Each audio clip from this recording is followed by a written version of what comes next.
Hey Santa Fe, how's it going? Been a while since I've uploaded any videos. It's been a little over 3 months, so I thought I would do something fun today.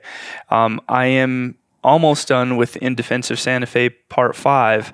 It's coming out pretty nicely. I hope you like it. Until then, I have a couple of other videos I wanted to do and upload, but I thought it would be fun today just because I'm halfway done with the series of In Defense of Santa Fe. It's 8 parts, four are out. I'm almost done with 5. I thought it would be fun to just kind of share some of the comments that have come in, comments and messages, because there's been a ton of them. I've got a ton of feedback. Personal messages on social media, and then comments on the videos themselves. The overwhelming majority of the comments and feedback that I've received is overwhelmingly positive. And so, for any of you that may have sent me a positive message or left a positive comment, I read them all, and I really do appreciate them. So thank you. Having said that, I'm not really going to go through too many of those today. Kind of the more interesting ones are a little bit maybe different. People who either disagree with me or just have a different perspective. I have received some threats. Not many, but there are some, and I'm not going to go over those now because I don't want to give those light of day. Anyway, let's get into this. All right, so Shady Kitty says, forced diversity is not a good thing, but you spoke like a true good job. This guy says, your videos are so full of hate that you accuse others of. Definitely not the way to health and happiness for us all. I'm sorry that you feel that way. I'm just exposing what's going on. And of course, people who agree with what's going on are going to accuse me of hate. So thank you for the compliment. And Mark Trujillo says, did you take any history courses or pursue any actual history degree in college? You have an elementary school level understanding of New Mexico history. You just insulted 60% of the population here who were born and raised. I don't see it that way, but that's okay. It's a common thing that people bring up who disagree with my perspective as far as, are you a historian? Did you take history? Always to the source. It's a ab hominem argument. It's Latin. It means to the man. In other words, if you can't argue with what I say, attack the person saying it. The fact of the matter is I am friendly with several historians, and on some occasions I've asked some of them to proof my work. And so I feel like I'm in a pretty safe place. Angel Cervantes. Mr. Cervantes is a historian, by the way. Another great part in your series. Again, my biggest takeaway is for us to decouple the partnership that heritage has with government. I know almost all the speakers you had personally. He's talking about my In Defense of Santa Fe Part 4. The honesty and fight for our community was extraordinary, but it is hard to fight when our community has their livelihoods connected to the powers of government. I can only pray that the incumbent mayors of Santa Fe and Albuquerque are not reelected this coming November 2nd. Please vote quietly and get them out so our ancestors are not forgotten from the revisionist history of modern politics. Bam. Right on the money. I totally agree with him. I know quite a few people who would love to speak out more, people in higher positions and higher places in universities and even in government. And they're scared because they know that their jobs are on the line. When he says that this is revisionist history of modern politics, that is so true. And that's what I'm trying to speak against. And that's what one of the things that I'm doing here is I'm trying to remind people the truth of where we came from as a city and as a state. Moving on. Victor V. Hill. This mayor has been the worst mayor that Santa Fe has had. Agree. Max Martinez says on my In Defense of Santa Fe Part 3, he says, "Where's the New Mexico State historian? I suspect he's on the side of the mayor." I've actually got a lot of comments and messages about the state historian. And people complaining about the state historian. I would say that the majority of Hispanics who know what's going on are not a fan of Rob Martinez, the state historian. The state historian, I believe, is an appointed position. I believe it's appointed by the governor, which makes it political. It's a political position. And the state historian does not have that much experience. Again, I could be wrong on this, but I believe that he has a 2-year master's degree in history and then some unrelated education.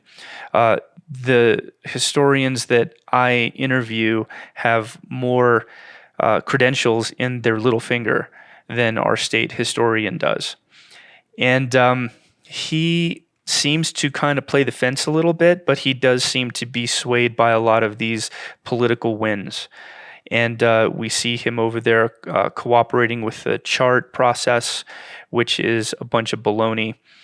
And yeah, so I really don't have respect for the state historian. I'm not saying he's a bad guy. I don't know him personally, but I think that we need a real state historian. And Condor says, "It's good to see y'all are keeping your heritage of violence towards indigenous peoples alive and well." Now, that's not true. Indigenous people are my brothers and sisters. I am 15-20% Native American myself. So nice try, but you're just throwing rocks into the wind here. Luis Lorenzo. "The drone flight into town at dusk gives me lots of comforts, Eli." He's talking about my In Defense of Santa Fe Part 3, where I have some footage of a drone going into Santa Fe, like as if you were coming from Albuquerque down the hill. It's beautiful footage. And I weaved some of that in there. And obviously this is a slight at me, and that's okay. District Attorney Mary Carmack is an enemy of all law-abiding citizens and must go. Totally agree. This person says, "Eli Bransford, I don't think you're being fair about characterizing lies about history. You accuse others of lying and having rosy-tinted glasses, yet you want people to believe that de Vargas was a bloodless, benevolent leader. Retaking Santa Fe in 1693 after de Vargas went and got settlers in El Paso was a brutal and horrific affair. After the Spaniards were successful in battle, instead of pardoning them for defending themselves, de Vargas executed 70 Tano natives, which led to the revolt of 1696. Where does that fit into your narrative?" Okay, I'll tell you where that fits into my narrative. Keeping the peace with a divided and multifaceted people group when one faction is set on war is messy. Peace is only possible if all parties want it. Violence will be the product if even only one of several parties wants it. Consider these little talked about facts, and I'll just give you 2 for time's sake. Number 1, even during the Pueblo Revolt, some Native Americans risked their own lives to help and protect the Spanish, and some of them even fled to El Paso with them. Number 2, the Spanish prevented a genocide more than anything else. Because the fact of the matter is that before the Pueblo Revolt in 1680, they had done a census, and they found that in this area, in the Santa Fe area and the broader area spanning out into New Mexico, there was approximately 70 to 75,000 Native men, women, and children. After the Pueblo Revolt of 1680, and the Spanish came back, and they found that there was only somewhere between about 20 to 25,000 Native Americans left. There were approximately 1/2 to 2/3 of Native Americans that had died while the Spanish were away. And they were dead for 2 reasons. And the first was drought. And that was a problem at that time, but it was a minor reason. Only a very few of them were dead because of drought, because the Pueblonians were extremely good at farming in drought. Sure, it was hard, but there was a drought. A few of them died because of drought. The overwhelming majority of them died because of infighting. Different tribes, especially the Cherokees, Apaches, Comanches, they were fighting and they were murdering and they were enslaving many peaceful native Pueblonians, and they were getting wiped out. So if you really want to know where the genocide happened, that's where it happened. So when de Vargas came back, he risked his life many times to defend the Native American Pueblonians of this area. And so you're talking about those 70 Tano natives, which after peace had been established, after the Spanish were back, and after the Spanish had finished helping them defend themselves against their own enemies from nomadic tribes, 70 warriors came up against de Vargas and tried to basically do 1680 all over again. They did not by any means demonstrate the feelings of most natives at that time. Now, I'm not saying that it was great, it wasn't, but that was a coup. And there was way more Native Americans than Spanish at that point. And so if the Native Americans of that day agreed with those 70 warriors, the Spanish would have gotten wiped out all over again. It would have been 1680 times 10. And we've got Luis Pena here, and he says, as a Chicano with multi-generational roots in northern New Mexico, and as a lead organizer of the removal of the Alcalde Monument of Oñate, I will debate you publicly, any place, anytime. Okay, so what are we debating? Because on the video that you're commenting on, I make a lot of claims. So which ones do you have a problem with? I'm going to guess that you have a problem with the idea that Spanish ancestors were anything but cruel, genocidal, etc. You know, live debates, like you're trying to say publicly, a lot of times what that is it's just show. It's like the loudest person wins. And the person who gets more people to clap for them over to the event wins. So, you know, I'm not going to do that.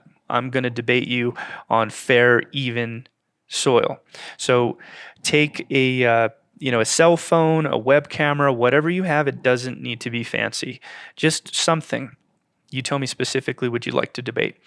And then you give a 20-minute argument for what you believe and where you believe I'm wrong. And send it to me. Upload it somewhere and send me the link, and I'll look at it. There's a chance I might agree with you because I'm not, again, sure exactly what you're talking about. And then what I'll do is I'll listen to it and I'll see what you have to say. And I will respond to you, and I'll give you the same 20-minute response back. We'll do more like a formal debate. And then you get 10 minutes to respond to what I've said, and then I get 10 minutes to respond back to you. Then you get 5 to respond back to me, and then I get 5 to respond back to you. And if it looks like something that could be positive and something good for the channel, I'll even stitch a video together with our debate going back and forth, and I'll post it on my YouTube channel. So sure. So this person, Crystal Lee, commented on my In Defense of Santa Fe Part 2 and said, those who defend keeping monuments of hate, racism, and genocide have a level of cognitive dissonance that is shameful. We're not trying to keep any monuments of racism or hate. And again, I address that genocide all over again. These Hispanics are on indigenous lands and need to be more respectful. There is way more honor and integrity in owning the wrongs of your ancestors and then trying to make it right. It's time for these conquistador sympathizers to realize their reign of terror is over. Either help make these wrongs right or get out. So just about everything that you said is ridiculous to me, Crystal. But you know what I find interesting is that when I click on your profile, you live in New York and you are from Houston, Texas. So I want to talk a minute about the pot calling the kettle black because people misunderstand that reference, that saying. People think when you say the pot calling the kettle black, they think that both are black and they're both the same. They're not. The pot is black and the kettle is chrome. And so when the pot sees its reflection in the chrome kettle, it sees itself. You are the pot calling the kettle black. Because let me ask you something, Crystal. Are there any pueblos in New York or even Texas, Houston, Texas? No, there's not. The reason why there's pueblos around here is proof. It's evidence of the camaraderie, of the relationship and the rapport that the Spanish and the Native Americans had developed after fighting as a new thing, having struggled to get along. Once they got along and they started doing better, the Spanish basically fought so that Native Americans could have their own lands. So when you say that we're on native land, you're right. There's a lot of native land over here, and you know who agreed with you was the Spanish conquistadors. And that's why they so specifically said in their writings, this area is native land, this area is native land, this area is native land. They get water rights to these places. They need to be left alone. Nobody can take this land because it belongs to them. And the United States government, as it evolved over time, honored a lot of that. Didn't honor everything that they should. But the reason why there's pueblos around here is because of an evidence of the good relationship that the Spanish and the Native Americans developed hundreds of years ago. So tell me, Crystal, where you live in New York, do you think that wasn't at some point native land as well? Do you think somehow that you're morally thumbing down your nose at us when in reality what happened in your area was 100 times worse? What happened in other parts where you're from and where you live now is infinitely worse than where New Mexico is. You are literally fitting the bill for the pot calling the kettle black. In addition to not knowing a thing about New Mexico history, not a thing. I recommend you go read a book. Just a book. Start there.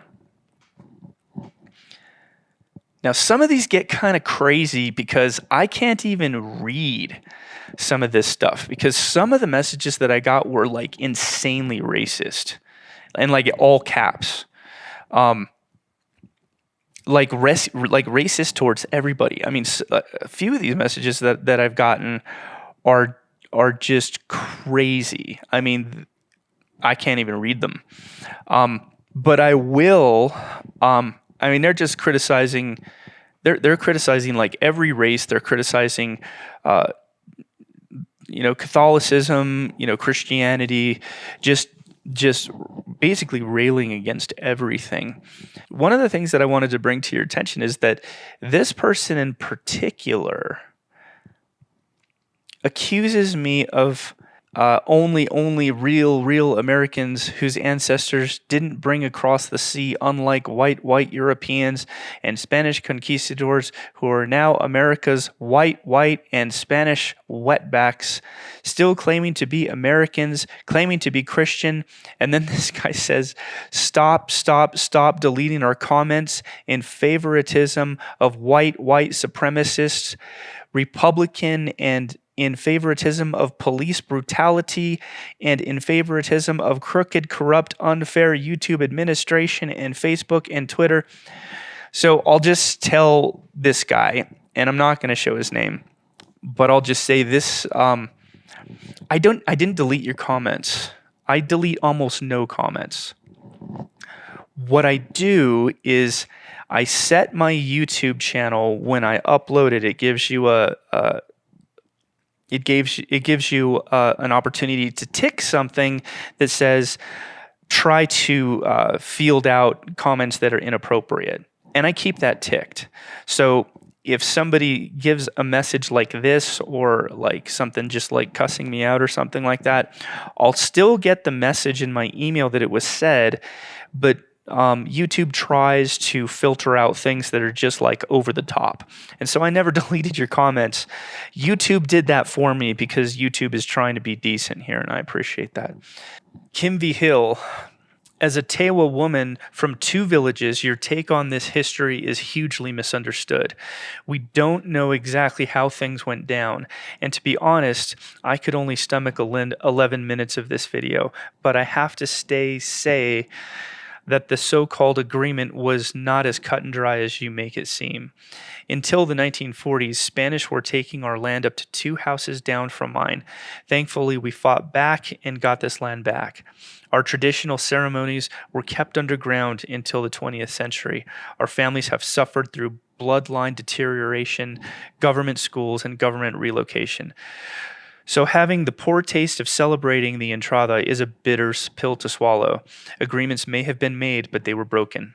Columbus did not have it as hard as you say, and if he did in the end, it was all his own fault. His own government punished him for being so cruel. And then she quotes the original native term name for Santa Fe. First of all, Kim, I am so sorry for everything your family has suffered.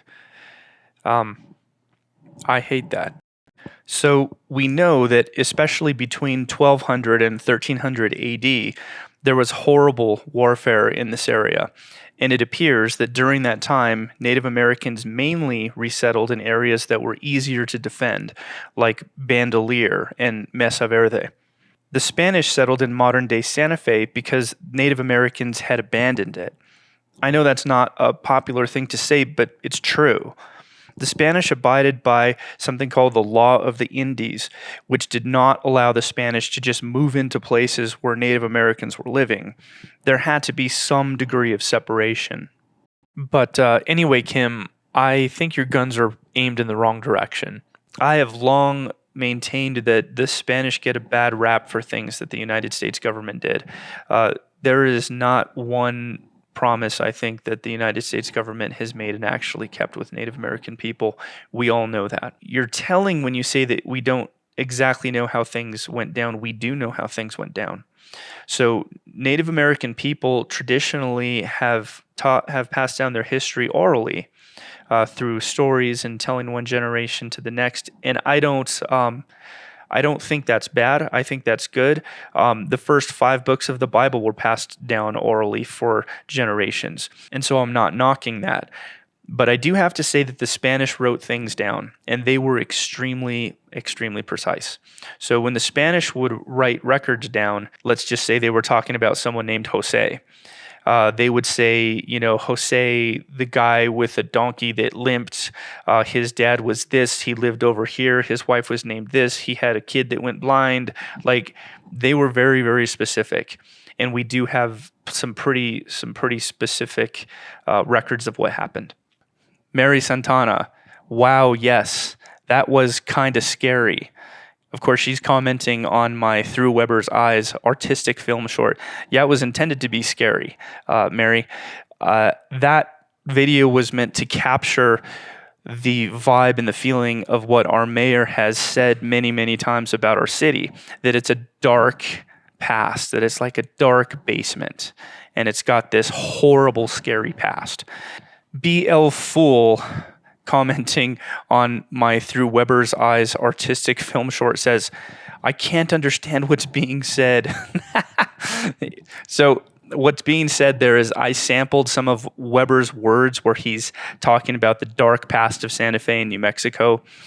It's been a while since I made the video, but I think he's saying something like New Mexico has a dark history and a bloody past.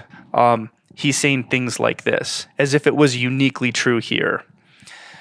Ridiculous. So I'm basically taking his own words about what he said about our area and our history.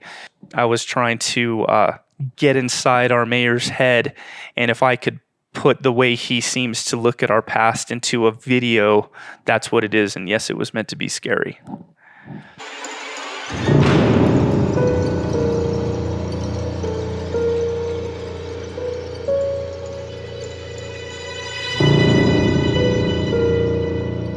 Dark and bloody past. New Mexico.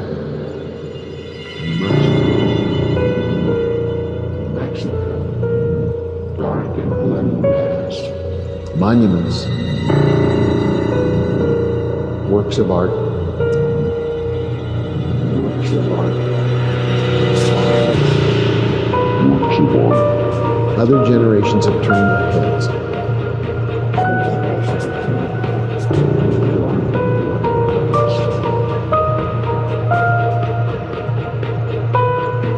Statues.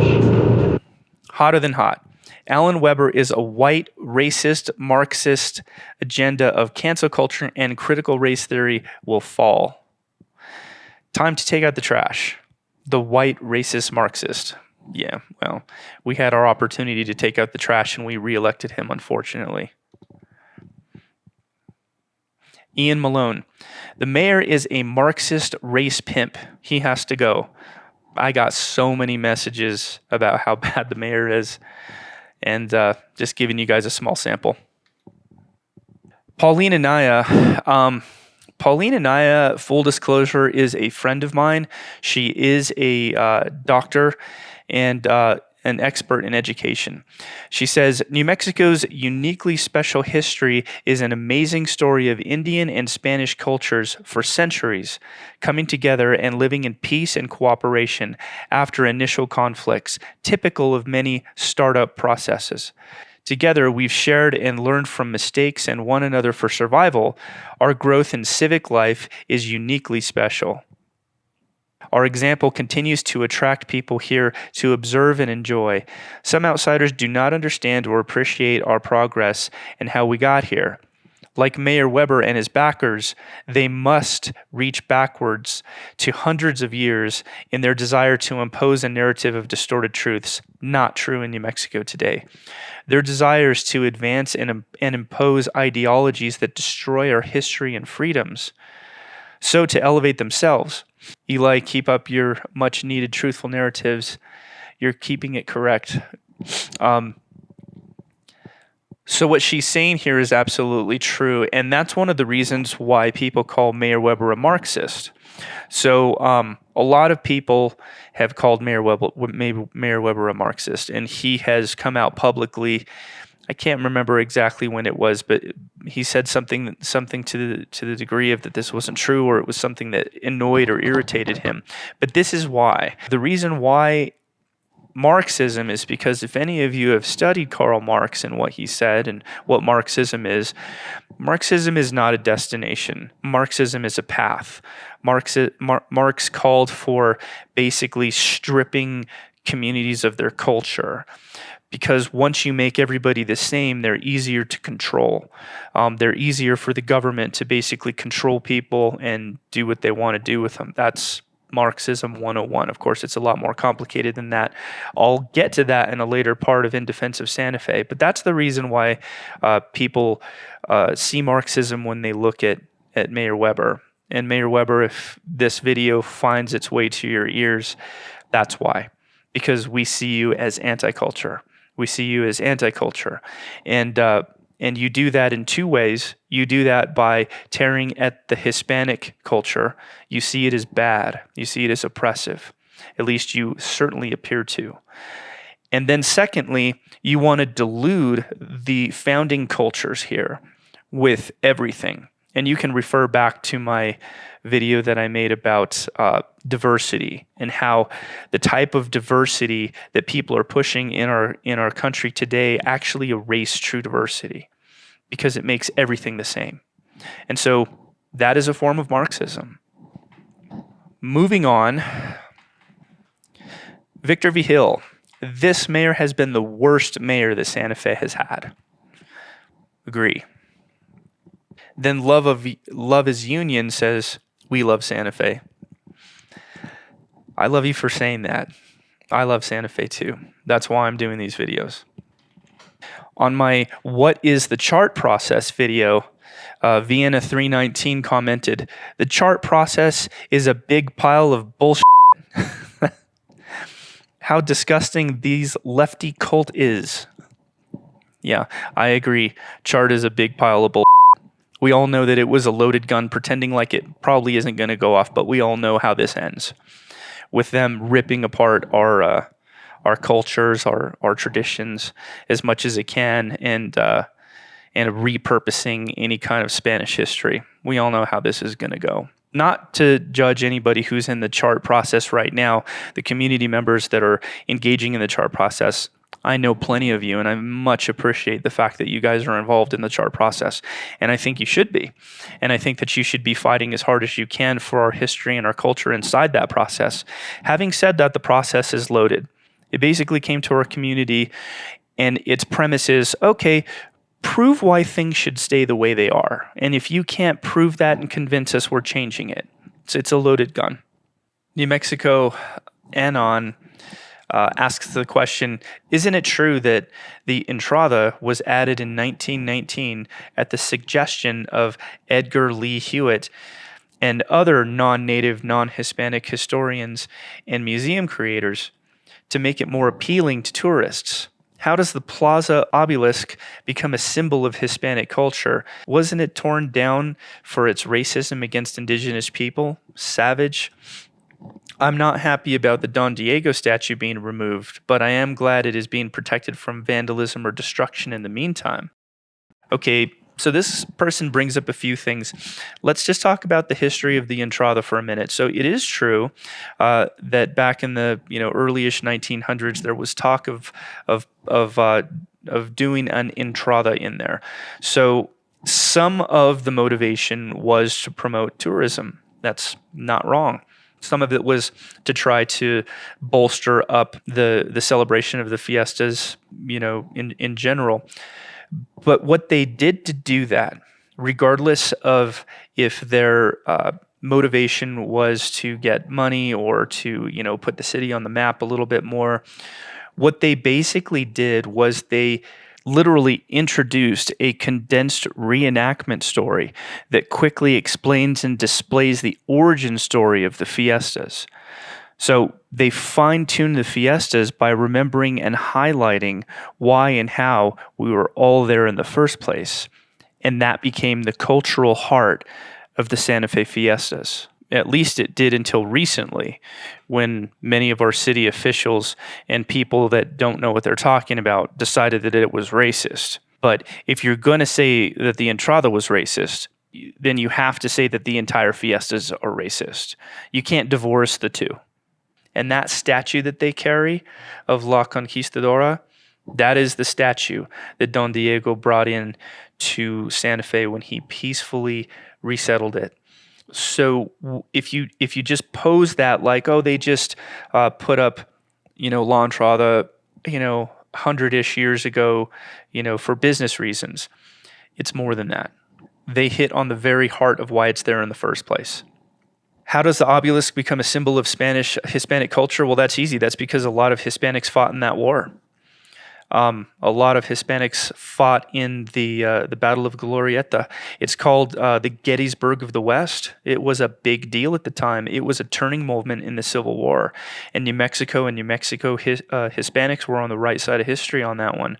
And so many Hispanics lost their lives, and that still affects people here today. If you watch my In Defense of Santa Fe Part 4, you'll see that.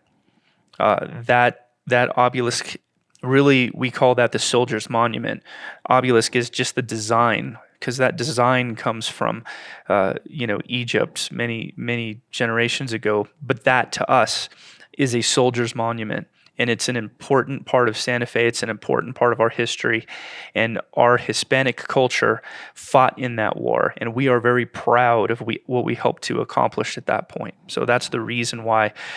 As far as the plaque that said Savage, that was destroyed, basically crossed out, and with a native man in the 70s that brought a chisel and a hammer. And I'm fine that he did that. We should have updated that language there. But who would have agreed with that word savage back in the 1600s and 1700s is the peaceful Pueblonians of the Santa Fe area, because they were constantly getting raided, murdered, raped, and enslaved by the nomadic tribes that came from up north. And that infighting in the Native American culture was a horrible thing, where genocide actually did happen over and over and over. And so that word savage, when it was first put there, wasn't controversial at the time, because people made the distinction between Native Americans who were peaceful and Native Americans who were not. So having said that, that plaque should have been changed. It was long overdue. Instead of Mayor Weber trying to take the entire monument away, he should have said, hey guys, let's change that plaque out. Let's update that to honor our Native brothers and sisters. There would have been zero people who would have had a problem with that, and we actually would have praised him for doing so. As far as the Don Diego statue being removed, I'm not glad it's removed. You know, Cross of the Martyr gets defaced at least once a year. Do you want to put that in a museum also? No, we need to stand our ground. We need to keep those things that we're proud of up there.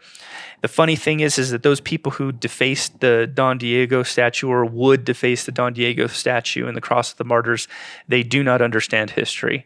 He was a peacemaker of his time. And he settled Santa Fe. I'm proud of that. People who know true history in Santa Fe are proud of that. He was not some genocidal, murdering, rapist person that they say. Julian Ortiz. Not only Weber, and of course he's commenting on a video that I put together when Weber was speaking in a debate for a mayoral debate, and he was talking about reimagining the fiestas and maybe making a new fiestas. That's code for ditching the traditions that we have. And Julian Ortiz says, not only Weber, I'm glad you called out the people on the city council who go along and support this lunacy. I went to high school with a couple of them, and never in my wildest dreams would I have imagined that they would be so extremely progressive. Part of what's happened is too many native Santa Feans have left Santa Fe for better opportunities, forced out to look for work or economic reasons. Our ancestral families who founded Santa Fe are now a minority among the influx of people who now call Santa Fe home. And that's exactly true. We've got to do something about gentrification here. You know, I know my oldest, you know, as soon as she got married, she moved over to Rio Rancho. And we all know why. I don't have to tell you. It's because she can't afford to live in Santa Fe. We've got to do something about this. On my reaction video on 6/17, GGGGG said, the mayor should pay with his own money for restoring the obelisk, and then please leave Santa Fe. He is transforming it into a ghetto. He speaks about division when he has fueled and ridden division since day one. So sad that... Sorry, his spelling is a little funny. So sad that his magical city, where people of different cultures and races were getting along so well, has been infiltrated by elitists like him. Totally agree. There was a discussion that was happening on my In Defense of Santa Fe 2, the opposition, and Cat 1515, responding to somebody named Leon, said, Leon, Mexican university-based Chicano studies promote Indian heritage and twist New Mexico Spanish heritage, part of the woke movement, colonization, growing in New Mexico, especially with the Mexican influx. And this is exactly right. You know, I know insiders at a few different universities, and this is exactly what's happening. They're all about Native history, which is great, nothing bad on that. But then what they want to do is twist the Spanish heritage and make the Spanish ancestors look as bad as possible. And it's a political wind that's here today and will be gone at some point. But hopefully it doesn't do too much damage before that trend does go away. All right, guys, I think that's about it for today. Thank you for tuning in. Thank you for subscribing, for sharing my videos, and for liking my videos, and for all the comments. I got plenty of videos planned for you guys this spring, so I hope that you continue to tune in, and thank you very much. Wherever you are, whatever you're doing, have a great day.